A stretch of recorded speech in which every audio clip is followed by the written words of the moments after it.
할렐루야. 네, 오늘도 주님 앞에 나오신 여러분들 사랑합니다. 우리 오늘 특별히 추수감사 주일인데 우리 감사 찬송을 통해서 이 시간 주님 앞에 나아가겠습니다.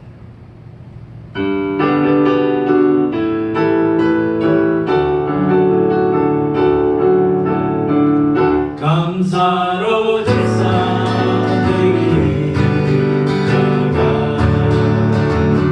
하나님을 영광케 하나니 그의 일에 올 때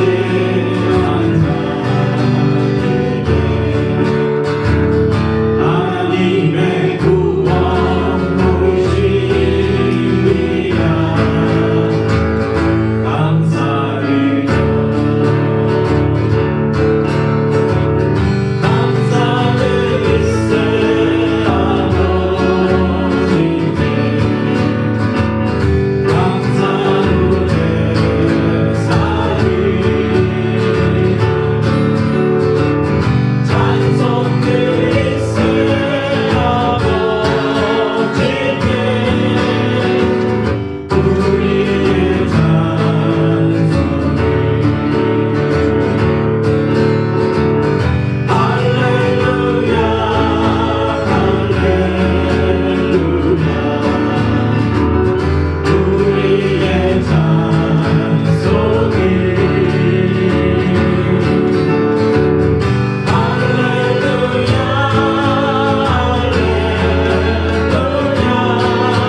함께 사도신경으로 신앙 고백하겠습니다. 나는 전능하신 아버지 하나님 천지의 창조주를 믿습니다. 나는 그의 유일하신 아들 우리 주 예수 그리스도를 믿습니다. 그는 성령으로 잉태되어 동정녀 마리아에게서 나시고 본디오 빌라도에게 고난을 받아 십자가에 못 박혀 죽으시고 장사된 지 사흘 만에 죽은 자 가운데서 다시 살아나셨으며 하늘에 오르시어 전능하신 아버지 하나님 우편에 앉아 계시다가 거기로부터 살아있는 자와 죽은 자를 심판하러 오십니다. 나는 성령을 믿으며 거룩한 공교회와 성도의 교제와 죄를 용서받는 것과 몸의 부활과 영생을 믿습니다. 아멘.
오늘 우리에게 주시는 하나님의 말씀은 구약 시편 95편 1절에서 7절까지입니다.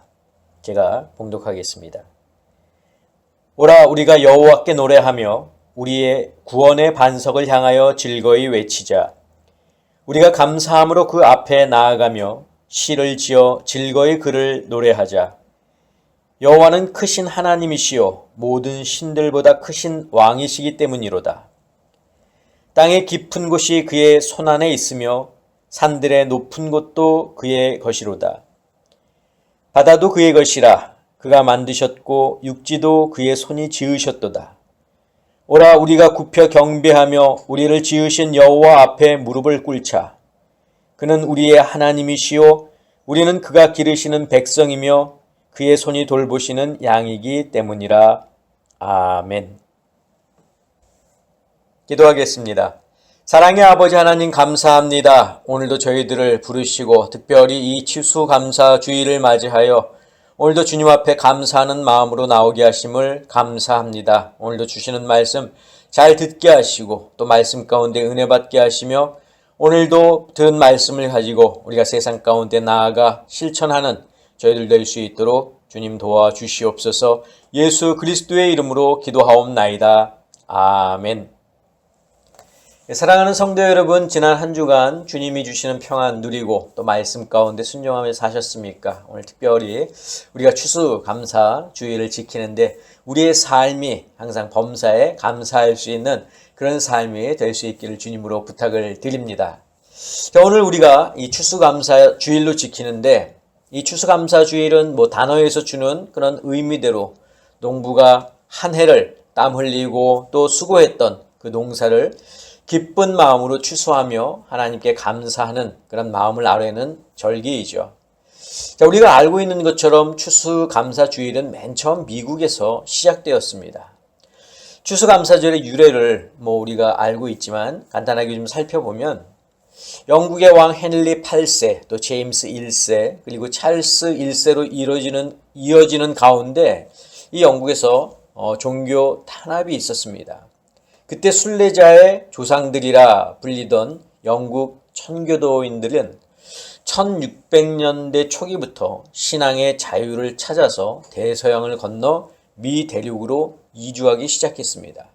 자, 그 중에서도 102명의 청교도들이 메이플라워호를 타고서 신앙의 자유를 찾아 북미 대륙으로 이주한 것에서 우리가 추수감사절의 유래를 찾고 있는데, 여러분, 이들이 단번에 미국으로 올 수 있었던 것은 아닙니다.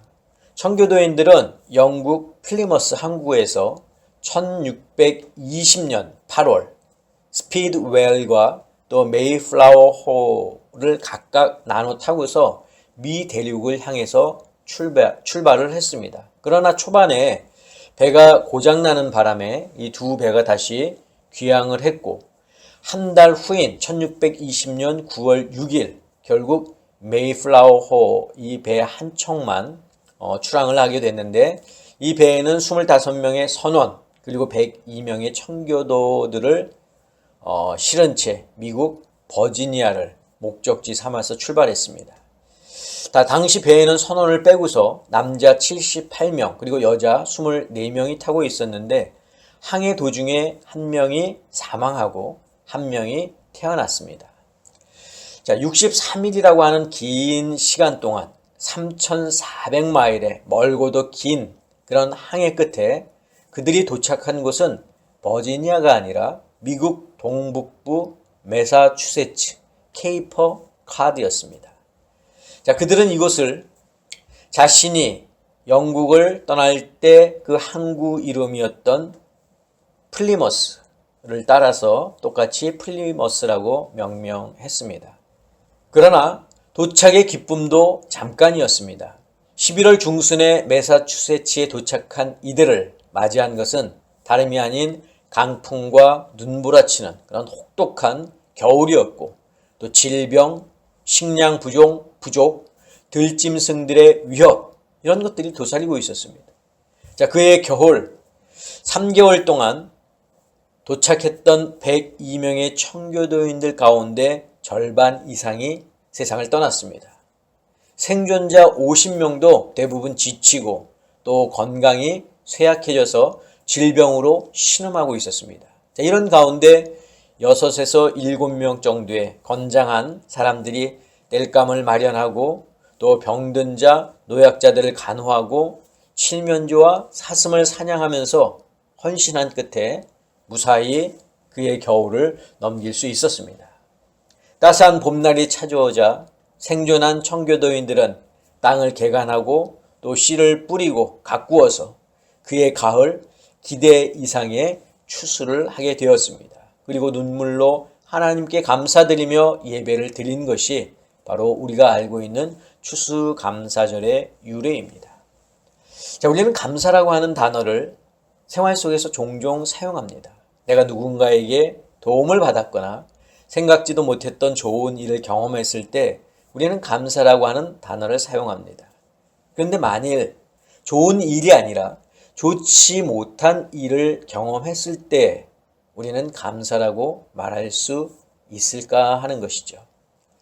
청교도인들은 추위와 질병과 맹수 속에서 살아남아 땅을 개간하고 씨를 뿌려 많은 추수를 하게 되었고 이를 하나님께 감사하며 예배를 드렸습니다. 하지만 살아남은 50명의 사람들이 정말 자기들을 지켜주고 어려움 속에서도 많은 추수를 하게 해주신 것에 대해서 감사했을까요? 자, 우리가 한번 그때의 상황으로 돌아가 봅시다. 그리고 내가 그 자리에 있다고 한번 상상을 해보시기 바랍니다. 아마 추수감사 예배를 드릴 때에는 살아남은 50명이 모여서 예배를 드렸을 겁니다. 그러나 그들이 영국을 떠나올 때에는 다른 50여 명의 사람들이 더 있었습니다. 자, 그들은 살아남은 사람들의 가족이거나 친척 혹은 친구, 이웃들이었습니다. 그런데 그들이 새로운 상황에 적응하지 못하고 먼저 세상을 떠난 겁니다. 자, 그렇다면 살아남은 사람들의 입장에서 볼 때 가족, 친구, 이웃을 먼저 보낸 것도 그들에게 감사가 될까요? 대부분의 많은 사람들이 감사의 조건을 자기를 기준으로 삼을 때가 많이 있습니다. 자기에게 좋은 일이 생겼을 때, 자기에게 감사한 일이 생겼을 때 감사하죠. 자기에게 조금이라도 어려운 일이 생기거나 좋지 못한 일이 생기면 감사보다는 근심과 걱정을 먼저 합니다. 물론 믿음의 분량에 따라 다를 수 있겠지만 어려움 속에서도 감사할 수 있다는 것은 우리 성도들이 가져야 할 자세입니다. 저는 청교도인들이 드린 추수감사 예배가 단순히 영국을 떠나 미 대륙까지 오는 동안 자신들을 여러 어려움 가운데서 지켜주시고 또 농작물을 잘 추수할 수 있도록 해주신 그것에 대한 감사 예배라고만 생각하지는 않습니다. 비록 그들은 미 대륙에 정착하는 동안 많은 어려움이 있었고 사랑하는 이들도 잃었지만 그럼에도 그들은 감사했습니다. 자, 그렇다면 이들에게 있어서 감사는 무엇이었을까요? 이들에게 감사는 주변의 환경이 아닙니다. 어려움을 잘 극복하게 해주셨으니까 감사, 풍성한 추수를 할 수 있도록 허락하셨으니까 감사. 물론 이런 환경이 감사의 이유가 될 수는 있습니다. 하지만 사랑하는 이들을 잃은 것에 대해서까지 이들이 감사할 수 있었겠습니까? 감사의 기준이 내 주변의 환경과 상황에 따라 변한다면 아마 우리는 변덕꾸러기가 될 수밖에 없을 것입니다. 자, 그렇다면 이 청교도들에게 감사는 무엇이었을까요? 또 우리에게 감사의 기준은 무엇이 되어야 할까요? 우리는 그것을 믿음의 선조들에게서 찾을 수 있습니다. 그 대표적인 인물이 다윗입니다. 자, 우리가 아는 것처럼 다윗은 믿음의 사람입니다. 다윗은 어렸을 때부터 하나님이 자신과 함께 계심을 믿었고 하나님의 도우심을 구했습니다. 그렇기 때문에 거인 골리앗 장수 앞에서도 두려워하지 않았고 사울을 피해 쫓겨 광야에서 하늘을 이불 삼아 지낼 때에도 시편 23편과 같은 아름다운 찬양시를 지을 수 있었습니다. 다윗에게 감사는 무엇이었습니까? 여호와의 동행하심이었습니다. 하나님이 함께 하시면 다윗은 부족함이 없었습니다. 두려울 것도 없었습니다. 하나님 한 분만 계시면 따로 바랄 것이 없었다는 것입니다. 바로 다윗에게는 하나님의 동행, 그것이 감사였다는 겁니다. 만약 다윗이 감사의 기준을 자기의 상황과 환경에서 찾았다면 아마 그도 사울처럼 교만했을지 모릅니다. 자, 감사의 기준을 환경이 아니라 하나님의 동행에서 찾은 사람이 또 있습니다. 바로 사도 바울입니다. 그는 예수님을 만난 이후 자신의 남은 삶을 오직 복음을 전하는 일에 사용했습니다. 사람들에게 돌을 맞아도 복음을 전하다 옥에 갇혀도 그는 두려워하거나 부끄러워하지 않았습니다. 예수 그리스도께서 자기와 함께 하심을 믿었고 그것을 기뻐했고 그것을 감사했습니다. 범사에 감사하란 그의 말은 괜히 나온 게 아닙니다. 그의 삶 속에서 경험을 통해 나온 고백인 겁니다. 내게 주어진 상황과 환경에 따라 감사한다면 그 감사는 어린아이의 감사와 같습니다. 이런 감사는 누구나 다 할 수 있는 감사입니다. 그러나 성도에게 필요한 감사는 성숙한 감사입니다. 성숙한 감사는 하나님이 나와 함께 하심을 아는 것에서부터 시작합니다. 일반적으로 사람들은 우리가 하나님을 먼저 찾고 그래서 하나님을 믿는다고 생각합니다. 하지만 그렇지 않습니다. 하나님이 그리고 예수님이 우리를 먼저 찾아오셨습니다. 인간이 죄로 말미암아 하나님을 떠나 있을 때 하나님이 먼저 우리에게 찾아와 손 내미셨다는 겁니다. 하나님이 나와 함께 하심을 아는 것은 단순히 지식적인 알미 아닙니다. 교육을 통해서 학습을 통해서 배워서 아는 알미 아닙니다. 사울이 다메섹으로 가는 길에 예수님을 만났듯이 존 웨슬리가 올더스 게이트에서 성령을 체험하고 회심했듯이 하나님이 나와 함께 하심을 아는 것은 체험을 통해야 합니다. 하나님의 임재를 경험하고 예수님을 만나고 성령 체험을 해야 하나님이 나와 함께 하심을 믿을 수 있습니다. 이런 체험이 있어야 바울과 같은 고백을 할 수 있는 것입니다. 청교도인들이 어려움 속에서도 가족과 사랑하는 이들을 잃는 아픔 속에서도 하나님께 기쁨과 감사의 추수 예배를 드릴 수 있었던 것도 하나님이 자신들과 함께 하심을 믿었기 때문에 가능했습니다. 이런 믿음과 확신이 하루아침에 만들어진 것은 아닙니다. 여러분, 청교도인들이 이처럼 성숙한 감사를 할 수 있었던 것은 그들이 가지고 있는 정신 때문입니다. 청교도인들은 세 가지 정신을 가지고 있었는데 첫째는 하나님의 주권입니다. 청교도인들은 그들의 삶 속에서 하나님이 주인 되심을 절대 잊지 않았습니다. 어떤 상황 속에서도 주권자이신 하나님을 믿고 신뢰했습니다. 이들에게 예배의 목적은 하나님을 하나님으로 인정하는 것이었습니다. 어떤 역경과 시련 속에서도 하나님을 예배하고 찬양하는 것을 버리지 않았다는 겁니다. 자, 이들이 가졌던 두 번째 정신은 성경의 신적 권위입니다. 이들은 성경을 100% 하나님의 말씀으로 믿었습니다. 성경의 말씀은 진리이고 변하지 않으며 영원하다고 믿었습니다. 그래서 청교도인들은 성경을 매우 깊이 이해할 수 있을 정도로 하나님의 말씀을 가까이 했습니다.